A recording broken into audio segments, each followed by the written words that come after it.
Havells BLDC Plus ஃபேன்கள் புதுமையான தொழில்நுட்பம், ஆச்சரியமூட்டும் designs, energy efficient range. Havells காற்று மாற்றி வீசும்.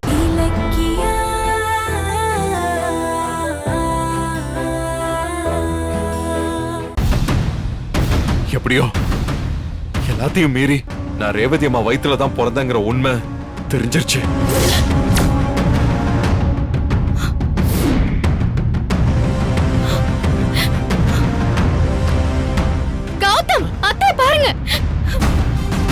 ஜானு ஜானு ஜானு ஜானு என்னாச்சு? ஜானு ஜானு பாரு. ஜானு ஜானு எதுக்கு கௌதம் உண்மையை சொன்னீங்க? அத கேட்டுதான் அத்தை அதிர்ச்சியில மயக்கம் போட்டு விழுந்திருக்காங்க.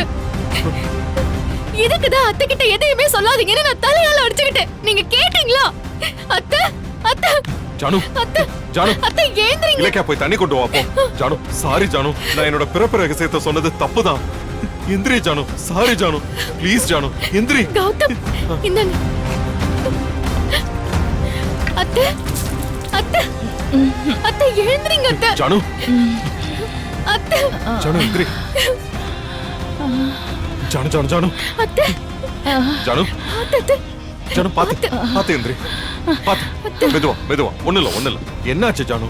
தெரியலப்பா, அப்படியே மயக்கம் வந்துருச்சு எனக்கு. நீ எப்ப மயங்கினே நான் கவனிக்கல.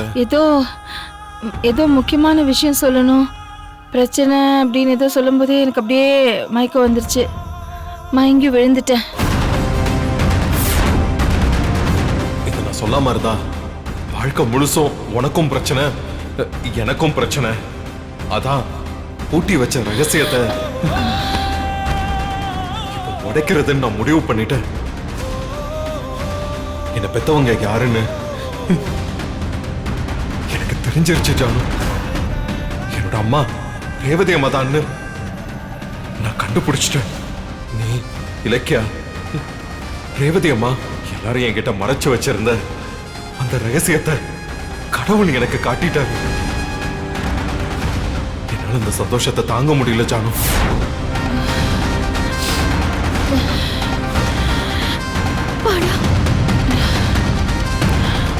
சரி, நல்ல வேளை உனக்கு எதுவும் ஆகல. கிளம்ப, நம்ம டாக்டர் கிட்ட போலாம். நீ எந்திரி ஜானு. ஐயோ வேண்டாம்ப்பா, சொன்னா கேளு, வேண்டாம். இது பசியால வந்த மயக்கம் தான், வேற ஒன்றும் இல்லை. காலையில கோயிலுக்கு போகணும்னு சொல்லி எதுவுமே சாப்பிடாம இருந்துட்டேன். கோயில்ல பால் குடம் தவறி விழுந்ததுனால அதையே நினைச்சிட்டு வருத்தத்துல இருந்தேன். வீட்டுக்கு வந்து கூட எதுவுமே சாப்பிடல. அதான் இப்படி கிர்ன்னு வந்துருச்சு, வேற எதுவுமே இல்லை. நேரத்துக்கு சாப்பிடாம ஏன் அத்தை இப்படி உடம்புக்கு எடுத்துக்கிறீங்க? இருங்க, நான் போய் சாப்பாடு போட்டு எடுத்துட்டு வரேன். ஜானு எந்திரி ஜானு, சோஃபால உட்காரலாம்.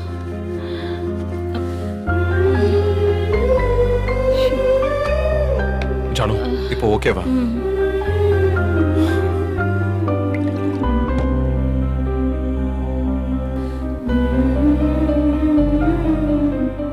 அத்தை இந்தாங்க அத்தை.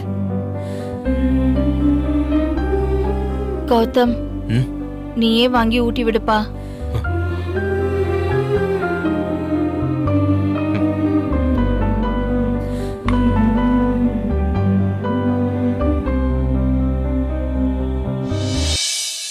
அன்னை நெஞ்சில் அனல் எரிகையிலே மழை போல் வந்தாய். இந்த திசையிலும் இருட்டுக்குள் நான் வெளிச்சம் தந்தாய். ஜென்மம் ஒன்று போதாதென்று 7 ஜென்மம் நான் சுமப்பேன். ஒரே கௌதம், நீ எப்பவுமே என்னை விட்டுட்டு போயிட மாட்டல்ல? என்ன ஜானு இப்படி கேக்குற? எந்த கழுகு வந்து குஞ்சை எப்ப தூக்கிட்டு போகுமோன்னு தாய் கோழிக்கு பயமா தானே இருக்கும்பா. புரியல ஜானு, நீ என்ன சொல்ற? இல்லப்பா, போட்டோ ஃப்ரேம் உடைஞ்சது, பால் குடம் கை நழுவுனது, இது எல்லாமே என் மனச பயமுறுத்திக்கிட்டே இருக்கு. அதான்ப்பா கேட்டேன். கவலைப்படாத ஜானு, நான் எப்பவும் உன்னை விட்டு போக மாட்டேன். 1000 உறவு வந்தாலும் சாகுற வரைக்கும் நான் எப்பவும் உன்னோட கௌதம் தான். அது போதும். இந்தா, தண்ணி குடி. ஆ,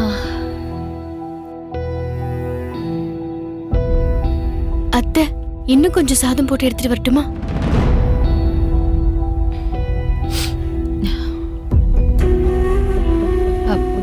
பா எனக்கு போதும்பா. இந்தா தட்லியே கை கழுவிடு.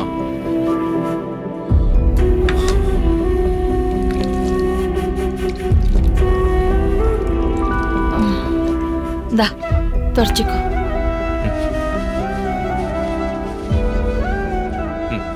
சரி ஜானு, வேற ஏதாவது வேணுமா? ஒண்ணும் வேண்டாம்ப்பா, நீ போய் ரெஸ்ட் எடுத்துக்கோ. ஆ, கௌதம். ஆ, என்ன ஜானு? இல்ல, நான் மயங்கறதுக்கு முன்னாடி ஏதோ முக்கியமான விஷயம் சொல்லணும்னு சொன்னேன். பிரச்சனைன்னு சொன்னேன். அதுதான் நான் கடைசியில கேட்டேன். அதுக்கப்புறம் நான் மயங்கி விழுந்துட்டேன். என்னப்பா விஷயம் சொல்லு. சொல்லுப்பா. அது வந்து நீ இப்படி அடிக்கடி அவசகுணம் அது இதுன்னு பயப்பட ஆரம்பிச்சிட்ட. இப்படியே கண்டினியூ ஆச்சுன்னா உன் உடம்பு பாதிச்சிரும். அதத்தான் சொல்ல வந்தேன். என்னப்பா பண்றது? என் மனசு பாதிக்கிற மாதிரியே எல்லாமே நடக்குதே. சரிப்பா, நீ கவலைப்படாத. என் உடம்ப நான் பாத்துக்கிறேன். நீ போ. சரி ஜானு.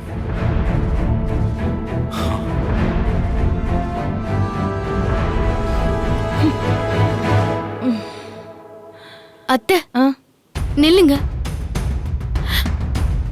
ஏன் அத்தை என்கிட்ட பேச மாட்டேங்கிறீங்க? நான் என்ன தப்பு பண்ணேன்? என்ன தப்பு பண்ணியா? என்ன என்ன இப்படி கேட்டுட்டு இருக்க? அம்மாவுக்கு உடம்பு சரியில்லை, அவங்கள பார்க்க போறேன்னு சொல்லிட்டு ரேவதியோட எதுக்கு கோயிலுக்கு வந்த சொல்லு. அதான் ரேவதி அத்தை வழியில பார்த்து கோவிலுக்கு கூட்டிட்டு போக சொன்னாங்கன்னு சொன்னேனே அத்தை. என்ன அத நம்ப சொல்றியா? அவளே முடியாம கிடக்குறா, அவ உன்ன வழியில பார்த்தாளா சொல்லு. இது பாரு, நீ என்ன ஏமாத்த பார்க்காத இலக்கியா. கௌதம் கோயில்ல இருக்கான்னு தெரிஞ்சுதானே நீ ரேவதி அங்க கூட்டிட்டு வந்த? ஒருவேளை கௌதம்க்கு ரேவதி தான் பெத்த தாயின்ற உண்மை தெரிஞ்சு போச்சா? சொல்லு இலக்கியா, சொல்லு இலக்கியா. கௌதமோட பிறப்பு ரகசியத்தை பத்தி நீ சொல்லிட்டியா? ஐயோ, என்ன பேசாம இருக்க? என் நெஞ்சை வெடிச்சிரும் போல இருக்கு. சொல்லு. இல்லத்த, நான் எதுவுமே சொல்லல. கௌதம்க்கு அவரோட பிறப்பு ரகசியம் தெரியாது. இப்பதான் எனக்கு உசிரே வந்த மாதிரி இருக்கு. இல்ல, ரேவதி எதுக்கு கோயில ஒண்ணு வச்சு அடி பிரதர்ஷனம் பண்ண சொன்னா? இலக்கியா, என்ன எதுக்கு பண்ண சொன்னா? அப்படி என்ன வேண்டுதல் அவளுக்கு? அத்தை, அது தெரியல அத்தை. ரேவதி அத்தை, என்கிட்ட ஒரு வேண்டுதல் இருக்கு. எனக்கு உடம்பு முடியல, நீ செஞ்சு கொடுன்னு சொன்னாங்க. நான் அதை செஞ்சேன். என்னமோமா நீ சொல்ற, நான் நம்புறதை தவிர வேற வழியே இல்ல. நம்பித்தான் ஆகணும். இருந்தாலும் நீதான் என் பிள்ளைய என்கிட்ட இருந்து பிரிக்க பாக்குறியோன்னு ஒரு சகுனம் எனக்கு சொல்லிக்கிட்டே இருக்கு. அது மட்டும் நடந்தது, அப்புறம் என்னோட பாவம் ஒன்னதான் வந்து சேரும், பாத்துக்கோ. ஐயோ அத்தை, அப்படிலாம் சொல்லாதீங்க அத்தை. கௌதம் உங்களை விட்டு என்னைக்குமே பிரிய மாட்டாரு. அதுக்கு நான் பொறுப்பு. நீங்கெல்லாம் கோயிலுக்கு வந்திருக்கீங்கன்னு தெரியாம தான் ரேவதி அத்தையை நான் கூட்டிட்டு வந்துட்டேன். அது என்னோட தப்பு தான். மன்னிச்சிருங்க அத்தை. இனிமே அப்படி நடக்காம பாத்துக்கிறேன் அத்தை.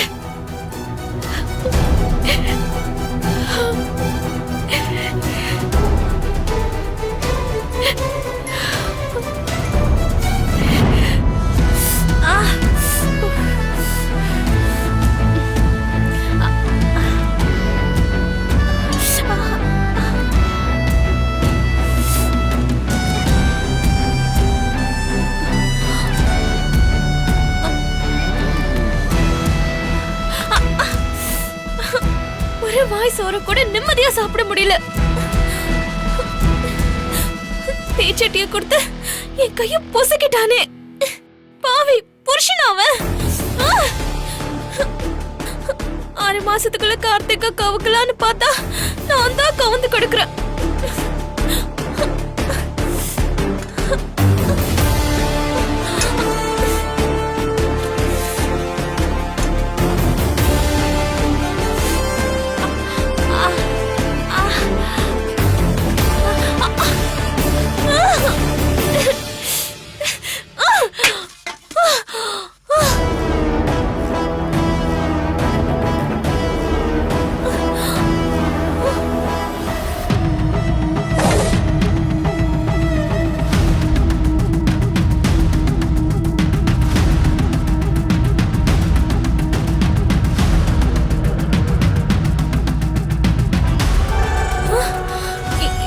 தட்டு எடுத்துட்டு வரா. ஒருவேளை சாப்பாடு என் தலையில கொட்ட போறனோ?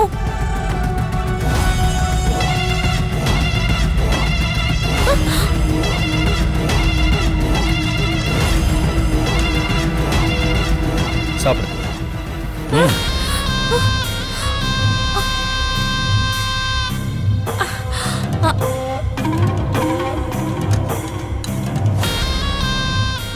என்னது ஆச்சரியமா இருக்கு.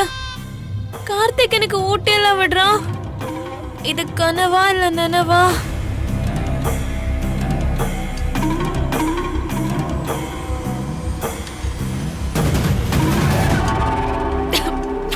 கொஞ்சம் இந்தா தண்ணி குடி.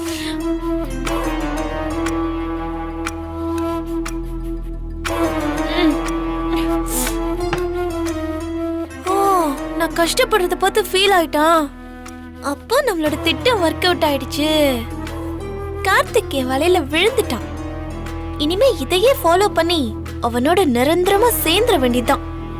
சூப்பர். நீ என்ன நினைக்கிறேன்னு எனக்கு தெரியும் அஞ்சலி. நான் உன் வலையில விழுந்துட்டதா சந்தோஷப்படுறல, அதுதான் இல்ல. சரி சாப்பிடு. சோறு திங்கிறதுக்கு கஷ்டப்படுற ஒரு நாய்க்குட்டியா இருந்தாலும் இதே உதவியை தான் நான் செய்வேன். நீ 6 மாசம் கழிச்சு எந்த பிரச்சனையும் இல்லாம வெளியே போனோம். இல்லைன்னா என் புருஷன் என்னை காயப்படுத்திட்டாரு, கொடுமைப்படுத்திட்டாருன்னு கோர்ட்ல சொல்லி டிவோர்ஸை இழுத்தடிச்சாலும் அடிப்பேன். அதுக்கு தாண்டி நான் அக்கறைப்படுற மாதிரி நடிக்கிறேன். உன் நடிப்பு என்கிட்ட எடுப்படாத. போதுமா? போதும். சரி, படுத்துக்கோ.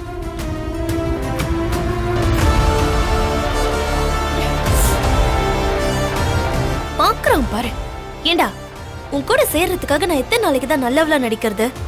ஒரே போரா இருக்குடா. உன்னை என் கண்ட்ரோலுக்கு கொண்டு வந்ததுக்கு அப்புறம் பாரு இந்த அஞ்சலியோட ஒரிஜினல் கேரக்டர் காட்டுறேன்.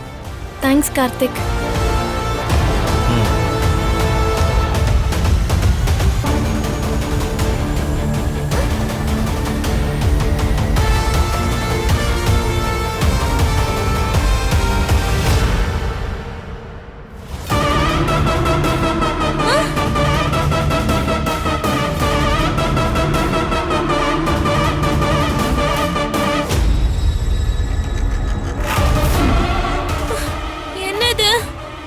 கார்த்திக் குழப்புறான். இப்பதான் எனக்கு அக்கறையா சோறெல்லாம் ஊட்டி விட்டான். திடீர்னு அப்படியே உள்டவா மாறி 6 மாச கணக்கு ஞாபகப்படுத்திட்டு போறான். இவன் என்ன சொல்ல வரான்? கன்ஃபியூஸ் பண்ணிட்டோனே.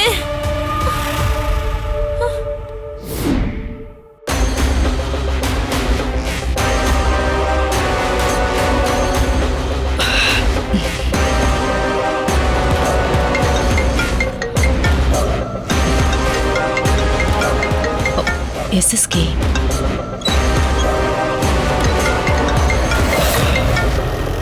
ஹலோ. பைரவி சொல்லு. காலையில ஃபோன் பண்ணிருக்கீங்க. அப்ப நான் வேற ஒரு முக்கியமான ஃபோன் கால்ல இருந்தேன். பிசினஸ் விஷயமா ரொம்ப டென்ஷனா பேசிட்டு இருந்தேன். அப்புறம் ரிலாக்ஸ் ஆயிட்டு உங்ககிட்ட பேசலாம்னு இருந்தேன். அப்புறம் ஒர்க் பண்றதால நான் மறந்தே போயிட்டேன். இப்பதான் ஞாபகம் வந்துச்சு. சொல்லு பைரவி, என்ன விஷயம்? அப்ப விட்டுட்டு இப்ப ஃபோன் பண்ணி என்ன விஷயம், என்ன கஷாயம்னு கேளுங்க. நீங்க மட்டும் என் போன் அட்டென்ட் பண்ணிருந்தா உங்களுக்கு செம்ம அதிர்ஷ்டம் அடிச்சிருக்கும். ஆனா கோட்டை விட்டுட்டீங்க. அதிர்ஷ்டமா? என்ன சொல்ற? நீங்க தேடிட்டு இருக்க அந்த ரேவதியை நான் பார்த்தேன். ரேவதி பாத்தியா? எப்ப பார்த்த? எங்க பார்த்த? இன்னைக்குதான் கோயில்ல. கோயில்?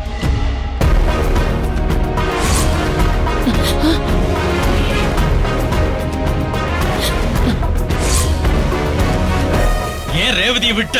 அவளை பிடிச்சிருக்கலாமே. அவளை பிடிச்சு வச்சு எதுக்குன்னு என்ன எல்லாரும் கேள்வி கேட்பாங்க. நான் உங்க பேரை சொன்னா சும்மா விடுவாங்களா? எனக்கு இப்ப இருக்கிற மரியாதையும் போயிடும். அதான் அமைதியா இருந்துட்டேன். மிஸ் பண்ணிட்டியே. ஆமா, இப்ப ரேவதி எங்க இருக்கான்னு தெரியுமா? எனக்கு எப்படி தெரியும்? அவளை இலக்கியா தான் கூட்டிட்டு வந்திருக்கா. தெரியும். நான் தான் ஏற்கனவே சொன்னனே, அவள் அந்த இலக்கிய தான் மறைச்சு வச்சு எனக்கு ஆட்டம் காட்டிட்டு இருக்கா. ஒரு நிமிஷம் எஸ்எஸ்கே. நீங்க செஞ்ச ஏதோ ஒரு தப்புக்கு அந்த ரேவதி சாட்சியா இருந்தான்னு அவளை கொல்றதுக்கு தேடுறீங்க, சரி. ஆனா இலக்கியா எதுக்கு ரேவதியை பாதுகாக்க இவ்ளோ ரிஸ்க் எடுக்கணும்? அப்படி இலக்கியாக்கும் ரேவதிக்கும் என்ன சம்பந்தம்? ரேவதி உங்க கையில கிடைக்க கூடாதுன்னு இலக்கியா நினைக்கிறான்னா அப்போ நீங்க செஞ்ச தப்பு இலக்கியாக்கு தெரியுமா? எனக்கு என்னமோ இதுல ஏதோ விஷயம் இருக்கிற மாதிரி இருக்கு. முதல்ல அது என்னன்னு சொல்லுங்க. பைரவி, அது வந்து சொல்லுங்க. ஏன் மழுப்புறீங்க? அது நீ நினைக்கிற மாதிரிலாம் ஒண்ணும் இல்ல பைரவி. இலக்கியாவுக்கு நான் எதிரி, அதனால ஏன் எதிரியா அவ பாதுகாக்கிறா, அவ்வளவுதான். இதையே தான் முன்னாடியும் நீங்க சொன்னீங்க. ஆனா உங்க பேச்சுல பொய் இருக்குன்னு எனக்கு நல்லாவே தெரியுது. இங்க பாருங்க, நீங்க ஒரு பெரிய பிசினஸ் மேன், சிட்டில நீங்களும் ஒரு பிக் ஷாட். இதுல நீங்க போய் இந்த சுண்டக்கா ரேவதிக்கெல்லாம் பயப்படுறத என்னால நம்ப முடியல. என்னமோ உங்களுக்கும் அந்த ரேவதிக்கும் வெளியே தெரியாத ஏதோ ஒரு பெரிய ரகசியம் இருக்கு. முதல்ல அது என்னன்னு சொல்லுங்க. ஐயோ பைரவி, இதுல எந்த ரகசியமும் இல்ல. ஒரு கொலை சம்பந்தப்பட்ட மேட்டர்ல ரேவதி என்ன பாத்துட்டா. அவ வாயை திறந்தா நான் ஜெயிலுக்கு போவேன். அதுக்கு தான் அவளுக்கு ஒரே அடியா முடிவு கட்டுறதுக்காக அவளை தேடிக்கிட்டு இருக்கேன். என்ன நம்பு. 4 நாளைக்கு முன்னாடி கூட ரேவதி ஒரு மருத்துவ மையத்துல இருக்கான்னு கேள்விப்பட்டு எங்க ஆளுங்க அவளை தூக்க ட்ரை பண்ணானுங்க. ஆனா அப்பவும் இலக்கி அவளை காப்பாத்தி எங்கே கொண்டு போய் மறைச்சு வச்சிருக்கா. அது நினைச்சாதான் ஒரே டென்ஷனா இருக்கு. நீங்க எதுக்கு டென்ஷன் ஆகுறீங்க? பேசாம இலக்கியாவை தூக்கிட்டு போய் 2 தட்டு தட்டினா ரேவதி எங்க இருக்காங்கிற உண்மைய அவ சொல்ல போறா. பிளான் கொஞ்சம் மிஸ் ஆனா இலக்கியா நேரா தாட்சாயணி கிட்ட போய் ரேவதி யாருங்கிறத போட்டு கொடுத்துருவா. அப்புறம் நான் தெருவுல தான் நிக்கணும். என்ன பேச்சையே காணும்? அது இலக்கிய மேல கைய வச்சா உன் புள்ள கௌதம் என்ன சும்மா விடுவானா? அதெல்லாம் சரிப்பட்டு வராது. இங்க பாரு பைரவி, ரேவதி இலக்கியோட பாதுகாப்புல இருக்கான்னா அத ஒன்னால ஈஸியா கண்டுபிடிக்க முடியும். அந்த ஹெல்ப் மட்டும் எனக்கு பண்ணு. ரேவதியோட சேர்த்து இலக்கியாவையும் காலி பண்றேன். கடைசியா சொன்னீங்கல்ல, அதுதான் எனக்கு பிடிச்சிருக்கு. இலக்கியா அழியறதுக்காக நான் எந்த உதவியும் செய்ய தயாரா இருக்கேன். எனக்கு தெரிஞ்சு இலக்கியா ரேவதிய லோக்கல்ல தான் எங்கேயோ மறைச்சு வச்சிருக்கா. சீக்கிரம் அதை கண்டுபிடிச்சு உங்களுக்கு நான் இன்ஃபார்ம் பண்றேன். தேங்க்யூ பைரவி. இந்த உதவி மட்டும் எனக்கு செஞ்சேன்னா நீ என்ன கேட்டாலும் நான் செய்யறேன். சரி.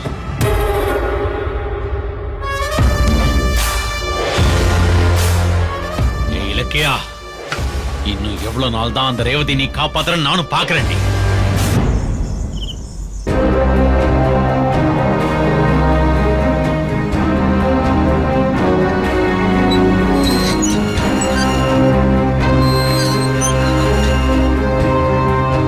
கார்த்தி நில்டா. உங்ககிட்ட கொஞ்சம் பேசணும். நான் உங்ககிட்ட பேசுறதுக்கு ஒண்ணும் இல்ல. டேய் நில்லுடா. ஏன் இப்படி எதிரிய பார்த்த மாதிரியே நான் அவாய்ட் பண்ணிக்கிட்டு இருக்கேன்? யாரு, நானா? நீங்க தான் என்ன எதிரி மாதிரி நினைச்சு வாழ்க்கையை நாசம் பண்ண பாத்தீங்க. நான் என்னடா பண்ணேன்? என்ன தெரியாத மாதிரி கேக்குறீங்க? நீங்களும் அண்ணியை சேர்ந்துக்கிட்டு என் தலையில அஞ்சலியை கட்ட பார்க்கலையா? அஞ்சலியால நான் நிம்மதி இழந்தது உங்களுக்கு தெரியாது? செய்யறதையும் செஞ்சுட்டு இப்போ ஒண்ணும் தெரியாத மாதிரி நான் என்ன பண்ணேன்னு கேக்குறீங்க? டேய் என்ன புரிஞ்சுக்கோடா. உன் வாழ்க்கையை நான் கெடுக்க பாப்பனா? எங்களை திட்டிட்டு நீயே இப்ப வீட்டுக்குள்ள அஞ்சலியை கூட்டிட்டு வந்திருக்கியே, அதுக்கு என்ன சொல்லுவேன்? நான் அவளை கூட்டிட்டு வந்தது அவளை நிரந்தரமா பிரியறதுக்காக. ஆனா நீங்க பண்ணது அவளை என் கூட சேர்த்து வச்சு என் வாழ்க்கையை அழிக்கிறதுக்காக. போடா, எல்லாத்தையும் தப்பாவே புரிஞ்சுக்கிறேன். அது எப்படிடா நீ வளர்ற வரைக்கும் உன் படிப்பு, உன் கரியர், உன் பதவின்னு எல்லாத்தையும் அக்கறையா பாத்துக்கிட்டேன்னா உன் குடும்ப வாழ்க்கையில மட்டும் எதிரா நடந்துக்குவேன். இன்னைக்கு கூட அஞ்சலி உன் கூட சேர்றதுக்காக கோயில்ல ஏதோ வேண்டுதல் பண்ணா. அது உண்மையா பொய்யான உன்னால 100% கணிக்க முடியுமா? அது மாதிரிதான் நாங்களும். எங்களை நம்பு. இந்த வீடியோ உங்களுக்கு பிடிச்சிருந்தா லைக் பண்ணுங்க, கமெண்ட் பண்ணுங்க அண்ட் ஷேர் பண்ணுங்க. மறக்காம சரிகமா டிவி ஷோஸ் தமிழை சப்ஸ்கிரைப் பண்ணுங்க.